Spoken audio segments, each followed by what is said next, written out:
Good morning. Good morning for those who are on the same time as me. I think it's Pacific Northwest. I think it's the Pacific Northwest time. This is EJ, the Automotive Detail Innovator, and I am currently at the place to be, which is my workplace, the workplace that I've been working at for the last 6 years and a couple of weeks. This is the longest I've stayed at any automotive dealership. The only time I worked for one person, as long as I worked for this particular automotive dealership, is when I was self-employed and working for myself. And believe it or not, I know it's a lot of things people could be doing on Sundays, and it's things that I also could be doing on Sunday as well.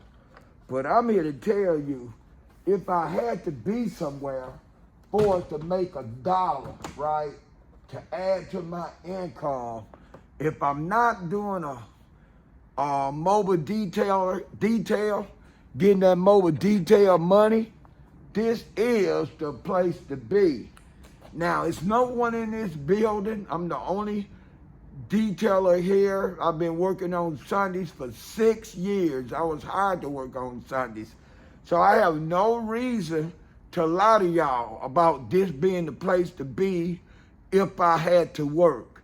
Now, if I didn't have to work on Sundays and I had an average life, like Monday through Friday, and I plan things on the weekends, be it to spend time with my wife, my children, or my children, my grandchildren, then that'd be a different story, right? But that's not my situation, right? I wasn't married when I got this job. I just recently got married the last year, a little over a year rather. And this is still the place to be if I had to be somewhere working. I'm talking about grinding, right? I grind from Thursday through Monday. And I keep telling myself that I'm gonna work 4 10s and knock off a day to have 4 days to work and have 3 off work that'll free up some time for me to do other things. I haven't done it yet. Maybe this might be the year I do it, maybe not, who knows? But I'm here to let you, to talk about the car that I prepped. Well, I'm gonna rephrase that. I'm gonna turn the camera around, and I wanna make sure y'all can see the car. I'm gonna have to drop the tripod down some, but this is a car that I'm doing old school. It's not getting no type of prep work done on it. And the reason why it's not getting any prep work done on it is because it's been sitting here over 2 months. The windows are halfway down, but the car is locked. And I tried getting the keys yesterday, or I asked questions to inquire about the keys, and the people that I asked didn't know where the keys was. I don't know if this car is a customer car or a employee car or a trade-in. I have no idea. So since I'm not able to prep this car, I'm gonna do this car like the old school detailers, which was grown men at the time I started in the automotive detailing business in 1980. But I started buffing cars in 1979, started with my first car. All right, I'm gonna prep this car, excuse me, I keep saying prep because I'm used to prepping cars. I'm gonna buff this car as it is, right? The old school detailers would always say, you see that dust on that hood, young blood, that dust acts as grit, fine grit. All compound have in it, buffing, exterior compound have in it, is fine grit paper, like fine sandpaper. They say this car is not filthy, it's just dusty, and it's not muddy. So you buff that car just like it is, young blood. Well, I ain't that young no more. Not in age, but in heart, yeah. So I'm gonna clean this buffer pad out, and then I'm gonna start buffering. I'm gonna move my tripod back and let y'all get a chance to check it out. Now, yesterday, I taped this car off. I got the blankets to go over the windshield because I didn't want to get no buffing compound on the wiper blade arms. So now I'm set up. I'm just ready to start buffing. I'm definitely gonna have to keep this respirator over my face, which I should do all the time, but sometimes I get slack and my nose want to breathe, so I take it off for a while.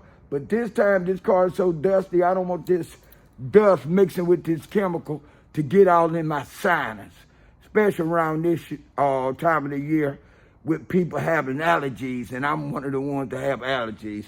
So bear with me, I'm gonna clean this pad up and we're gonna get to work.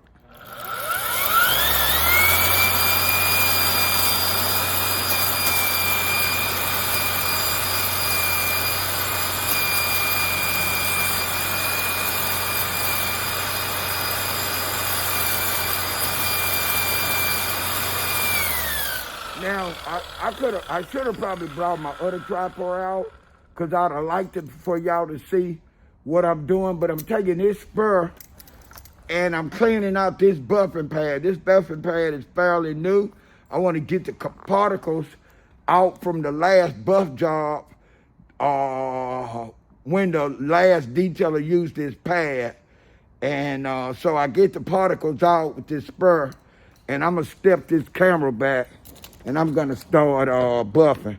Now, the first thing I'm going to do is I'm going to grab my heavy-duty cutting cream right here. And see, for those that don't know or those who are not familiar with BMW cars, most of them have long hoods, right? And if I extend my arm out, this is as far as my arm will reach. Now, in order for my arm to reach all the way right here, I gotta stretch my body. I don't like stretching my body like that because it leaves me unbalanced. And it's easy to get hurt, period, being unbalanced, but it's definitely easy to get hurt quicker in the automotive detailing business being unbalanced. So what I do with a hood this long, what I normally do is I put up me some cutting cream on there. I gotta adjust my buffer speed back down, and I go this way to about I get right here on both sides, and then I come in the front and I pull it forward, and I show you. I'm trying to show you or demonstrate to you the most easiest way without getting yourself in a situation where you're unbalanced and possibly losing your balance.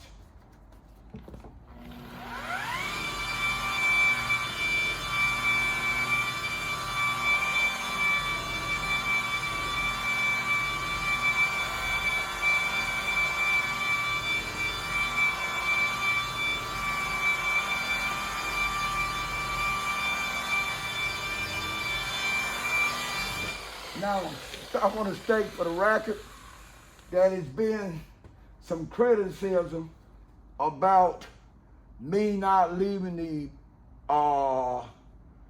buffer and the buffing pad flat on the surface.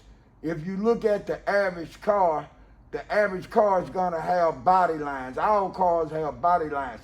Some cars have more body lines than others. Now, standing right here, I can see a body line right here, some body line right here. You got the middle of the hood, and then you got the same line of body lines on the other side, on the driver's side of the car. Now, in order for me to get that efficiently without taking a chance of burning the paint, I gotta buff this car. When I'm buffing, I gotta pay attention. I gotta pay attention to the body line. Up in here is another body line, so it's gonna put me in a predicament to tilt my buffer. allowing my pad to get in that area and be able to work on that scratch or buff that paint out.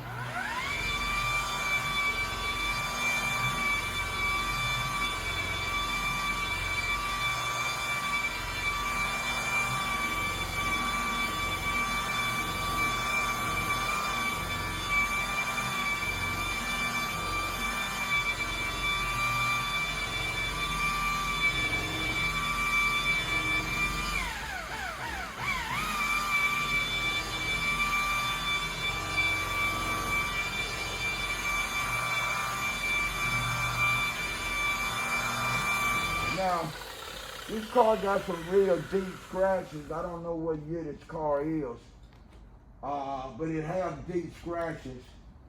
And a lot of the scratches is gonna get faded to where where they're not very noticeable. And I'm gonna be able to take some out, but it's still gonna be some in here. Regardless how long I buff on this car, I'm not gonna be able to get all these scratches out, not with a buffer. Maybe if I was wet sanding this, I could wet sand it first with some sandpaper, and then I could turn right back around and go over it with my Makita buffer and my wood pad and do the steps that I'm doing right now to make it look better. But I'm not equipped to fix any problem that I cause by wet sanding paint if I make a mistake. All right, I said if I make a mistake. And see, I'm at the twilight of my career. I've been doing this, like I said, professionally since 1980. I've been in Washington State. I'm talking about, for those that don't know the difference between Washington State and Washington, D.C., I would say Washington State, where the city of Seattle and the city of Tacoma and the city of Spokane is located inside of, right? And I'm not gonna exit out of the automotive detailing field having people say, hey man, EJ was good when he was young. He should have quit when he was getting older because he started doing sloppy work. He started burning paint, man.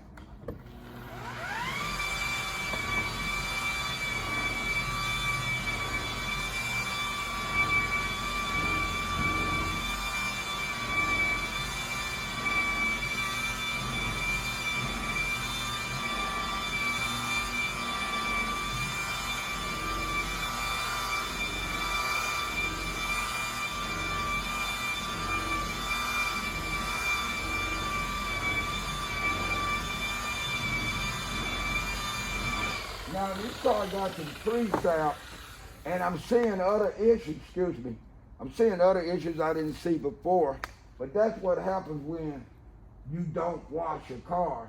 And like I said, I couldn't have prepped this car if I wanted to prep this car, mainly because I don't have a key to it, and I couldn't find a key.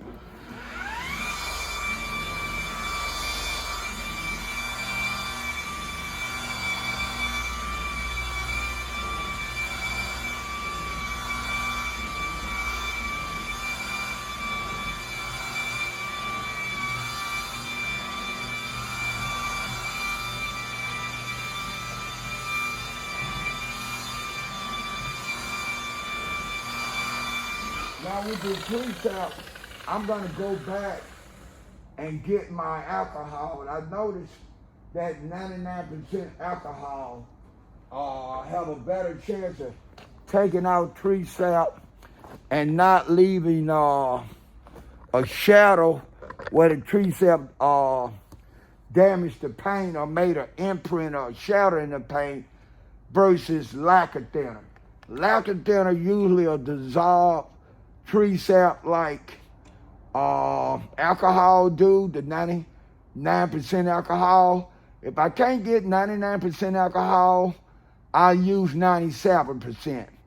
Anything under 97% alcohol, it's not gonna do what you needed to do to dissolve tree sap off the exterior of a car. At least it haven't worked for me, right? 93% alcohol is good for cuts and things of that nature, maybe even clean windows.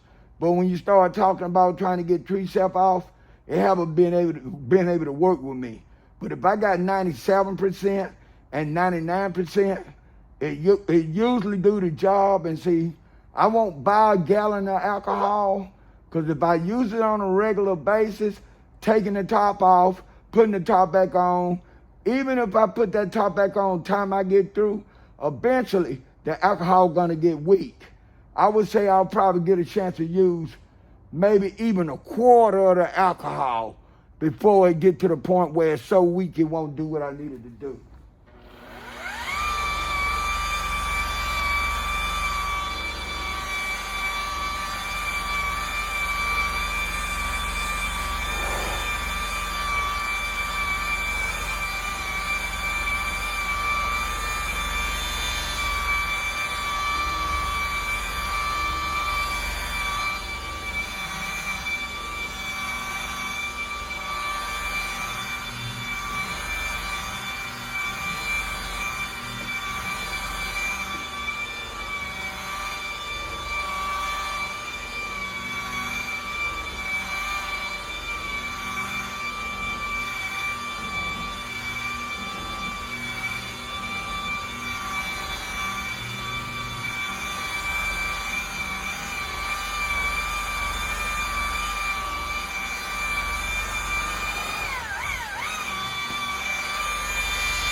There's other cars that I could have used to give this demonstration that wasn't as bad a shape in this car.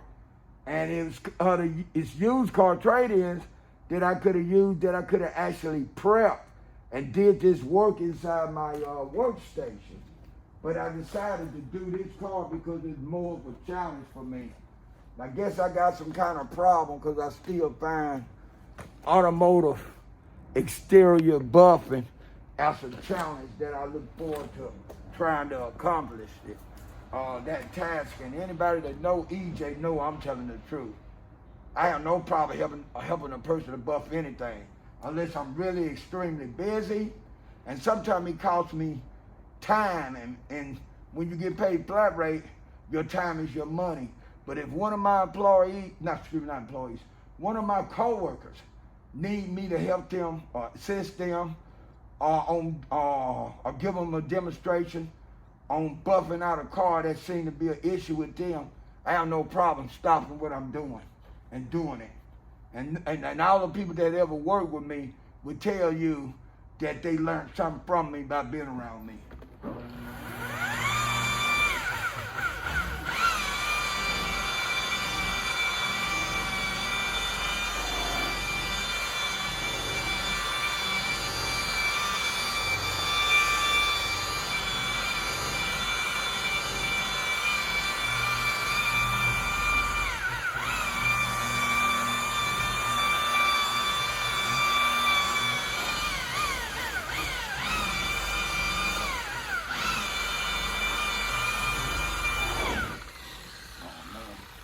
I needed to stop and clean my buffing pad, and I gotta put that blanket back. It's a possibility that I might not do the other side of the car today, the other side of the hood.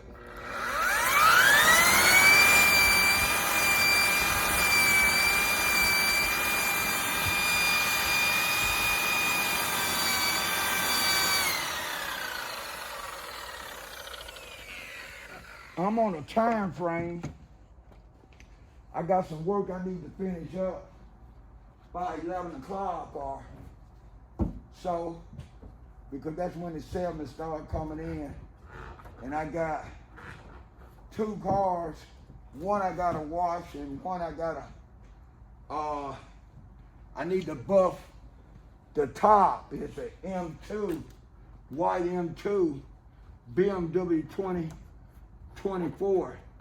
White M2, and I forgot to ask the salesman what time he's going out. But if I know that salesman, he'll have his ass over here time he get to work this morning. And the hood is not the hood, but the top is carbon fiber. So I want to buff that out using a foam glazer pad like this. and my paint enhancement cream, and I need to do the windows. So because of that, I might not have time to buff the other side of the hood.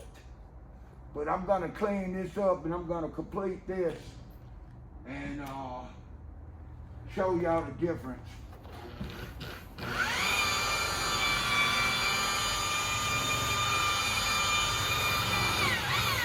Okay, now I'm on that body line I told y'all about. It's one right here, and I kept my eyes on the body line while I was buffing.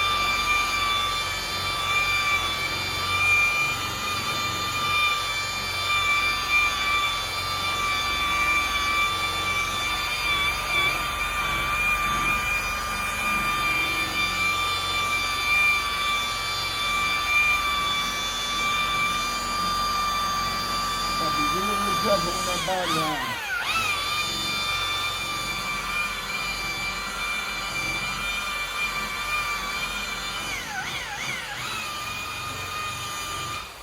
I'm gonna go get my alcohol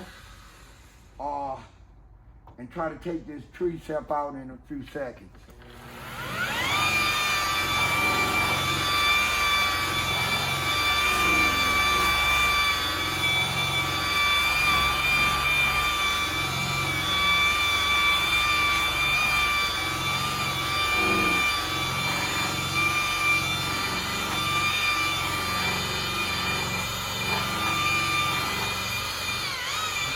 For y'all that didn't know, because I didn't mention it, there's no profit in me doing this.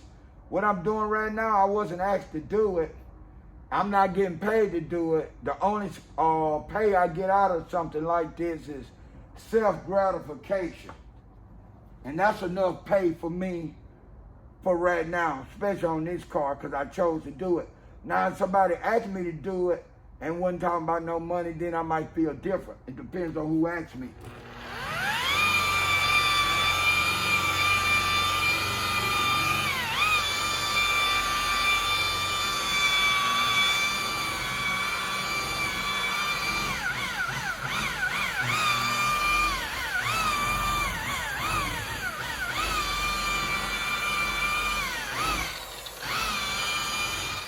I had one of my coworkers, me and him, been knowing each other 23 years.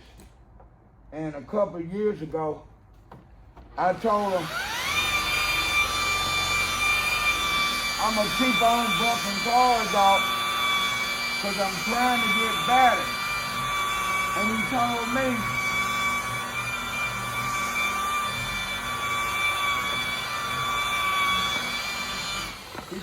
EJ, you might well quit buffing right now because you're not gonna get any better than you already is, right? I disagree with that, and I didn't tell him I disagreed. I just kept on buffing. And since then, periodically I bring it up to him. I say, hey, you told me that I wasn't gonna get no better buffing cars out, and I've been knowing you a long time, and you're a good detailer. Right? So it would have been easy for me to accept what you told me for us not getting any better, but I didn't. I kept on buffing.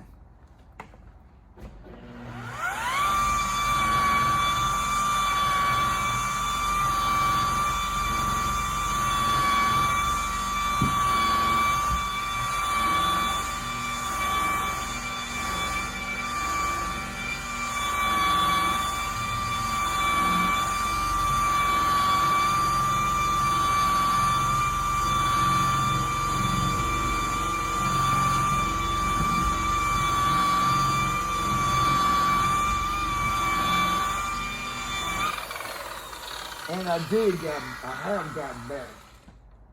When you see me bending down like that when I'm buffing, I'm actually looking in the paint. I'm looking at what I'm buffing, seeing what results I'm getting while I'm buffing. Plus that I also give you kind of indication on how much harder you need to buff, how much longer in that area, or are you done enough to where you don't need to try to do anymore. Because you could damn do like I've done when I first started buffing out cars, thinking I could do a little more than what I thought I could do, and end up messing up something.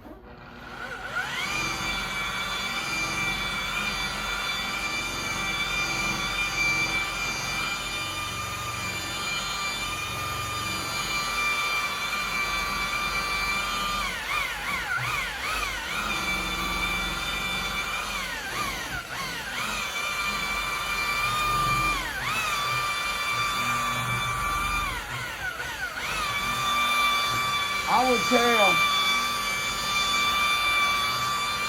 anybody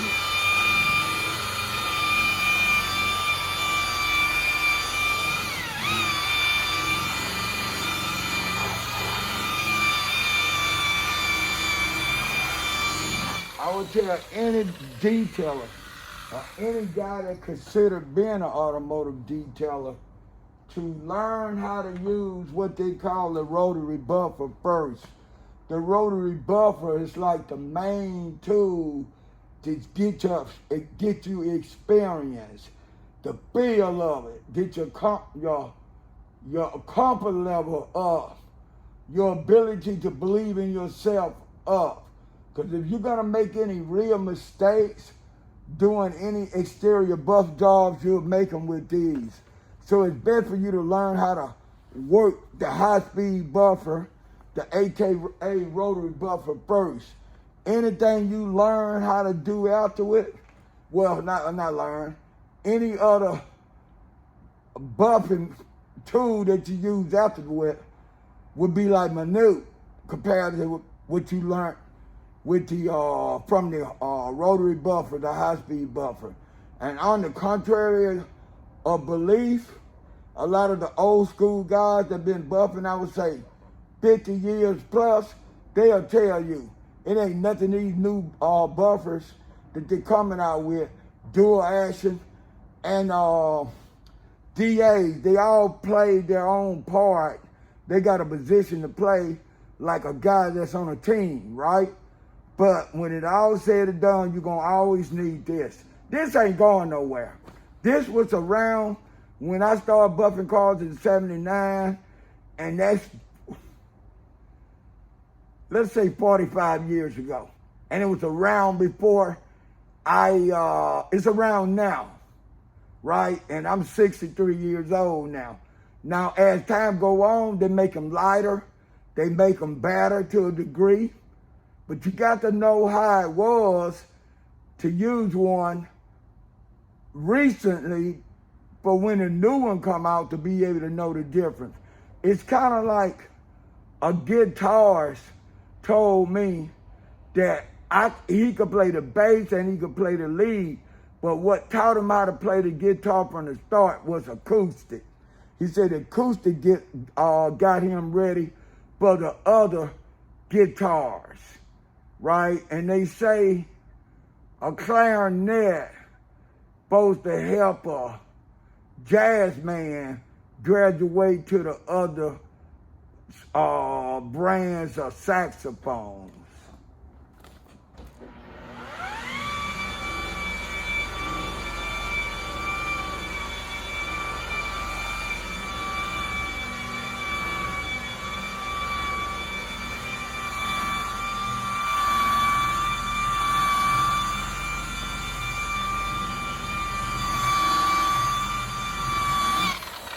I'm gonna have to, in order for me to go and get the alcohol, I'm gonna stop recording because it's gonna take me about a minute to go around there and come back, maybe a couple minutes.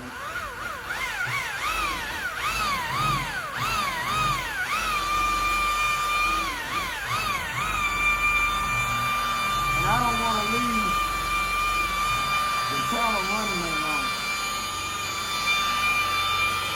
I'm to the point where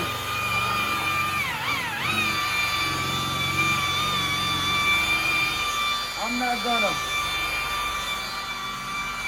get this hood to looking better. Regardless how much more bumping I do on this hood, this hood's gonna be as good as it's gonna be.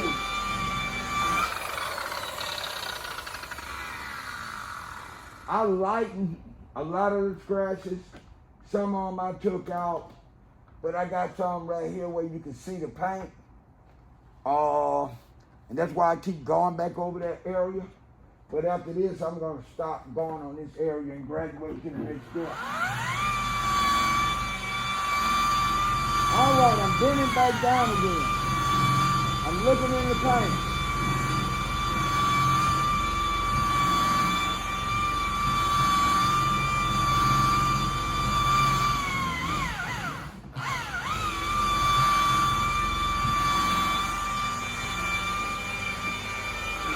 All right, I'm gonna dust this off and then I'm gonna go get, I'm gonna dust this off and then I'm gonna go get my alcohol.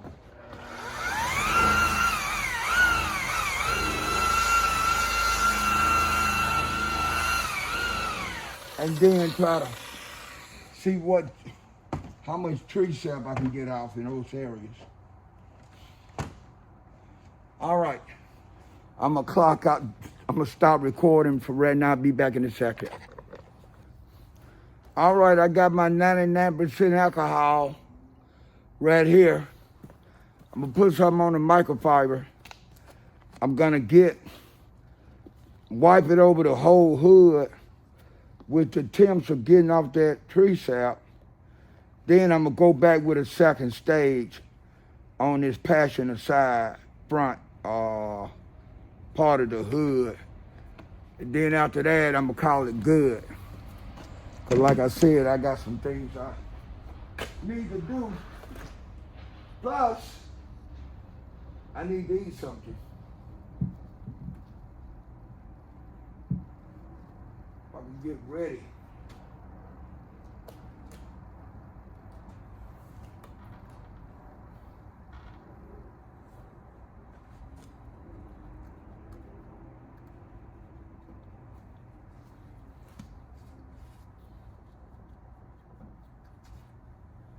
I would have washed this, I would have seen a tree sap.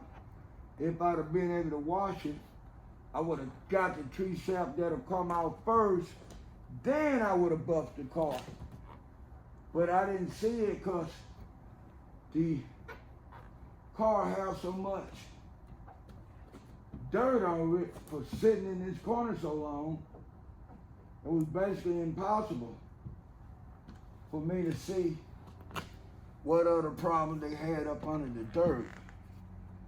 All right, I'm gonna wipe it off one more time.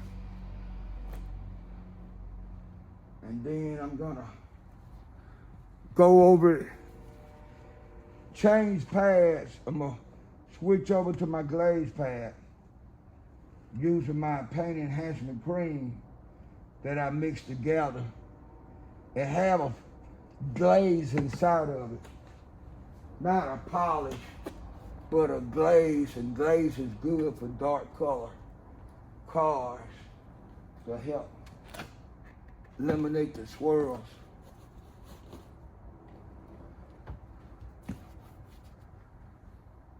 Normally I wouldn't want to mess with a car been sitting here that long because I don't like spiders. A lot of these cars sitting in these corners like that become nesting homes for spiders. All right.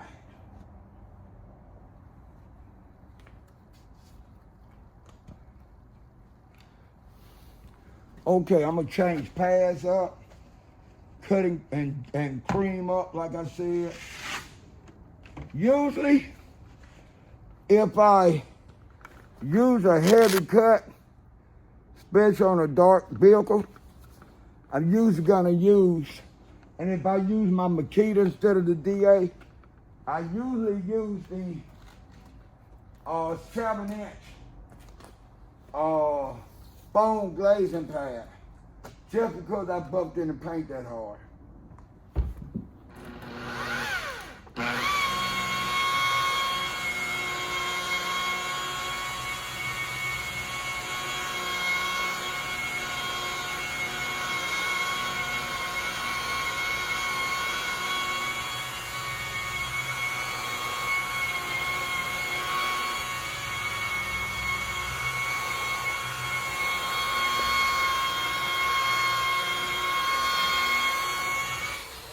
I tell anybody I've gotten addicted to the sound of the Makita. No other buff I've used at this RPM sounds more like music to my ears other than the Makita buffer, man.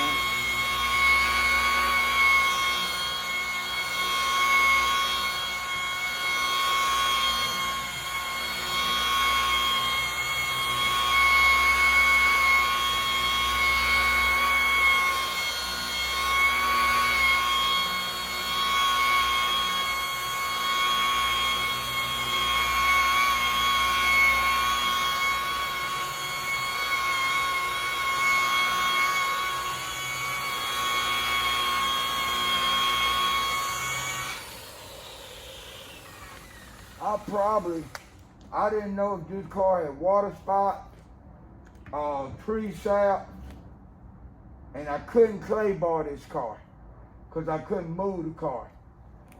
So I just buffed it like it was. Wish y'all saw that.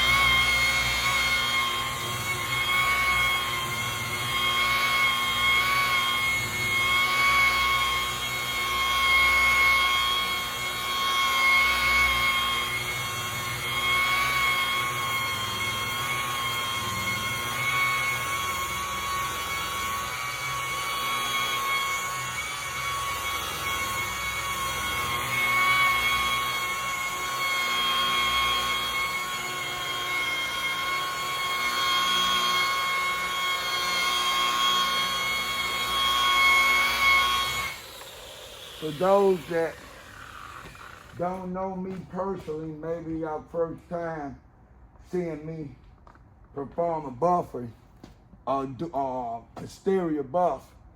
You see me using this Makita, or you see I'm using the high speed, what they call rotary buffer right now. I feel more comfortable with it than any other buffer they got on the market.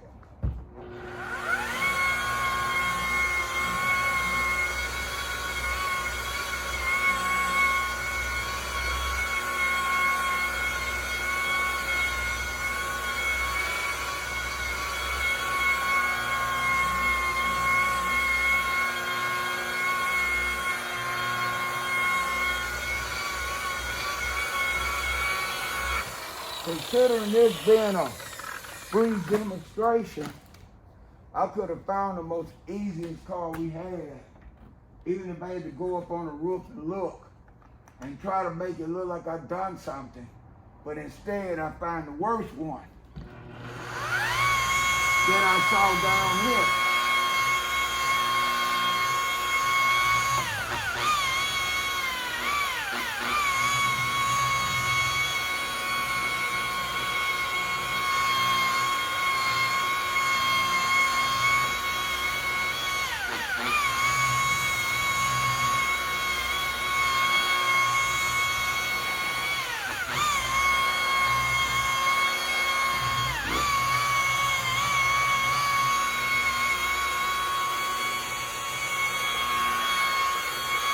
And with me choosing this car, like I said, it's no pay, and this car's a customer car.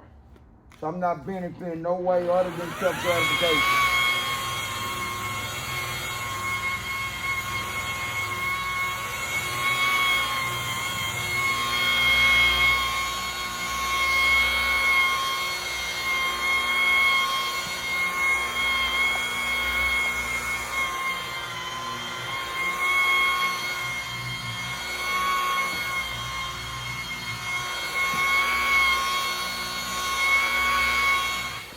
I didn't even know this car was a 5 Series until I looked at in the back of it.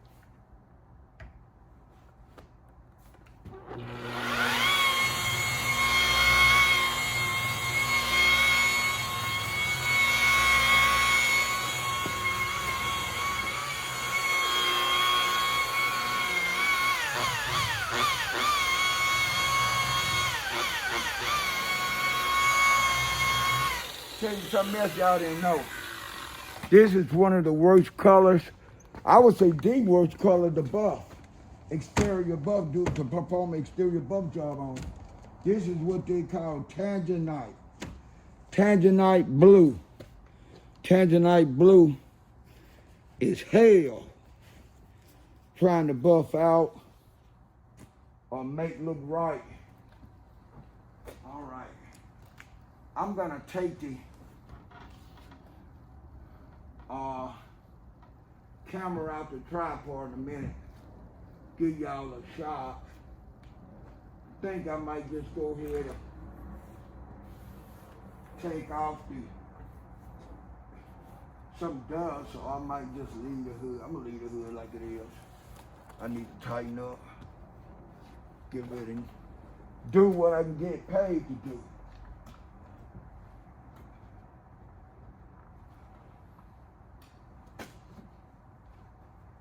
Now, next thing I would do on this, if I had to do it, it was a task that I was getting paid for, I would go over it with some polish. Right now I did what they call a cutting buff, and I went over with some glaze. Like I said, I didn't clay bar it. I didn't get an acid wash. I got fortunate because this car don't have not acid water spots on this side that I did. I don't know about the other side. All right, I'm just gonna leave that like that. I'm gonna take the camera off the tripod, let y'all look at it. I think I probably got maybe 40 minutes tied into this, maybe less, I'm not sure. But this is what I got, and then however much time I spent on it, this is what I got from it. All right, so I'm gonna take the tripod. I'm getting real good at talking to myself, and when I mean that, I think I got the recorder recording, and it's not. I'm just talking to the viewers like I know they listening, and you can't listen to me if I ain't recording it. Okay, this is what I got. This is how the exterior came out. I did a two-step. First thing I used was the wool pad with heavy cutting cream. Instead of DA buffer or dual action buffer, I used my high-speed buffer, what they're called today, rotary buffer. And now you can see your body lines here, here, in the middle, and the same amount on the other side.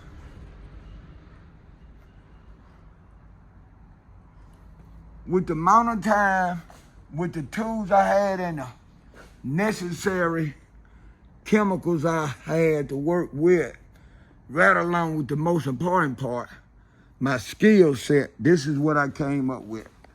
Now, if I had sandpaper, a spray bottle, I could have sand and got some of them more than scratches out. But if I went a little too far and scuffed it up too hard, this car got clear coat over it.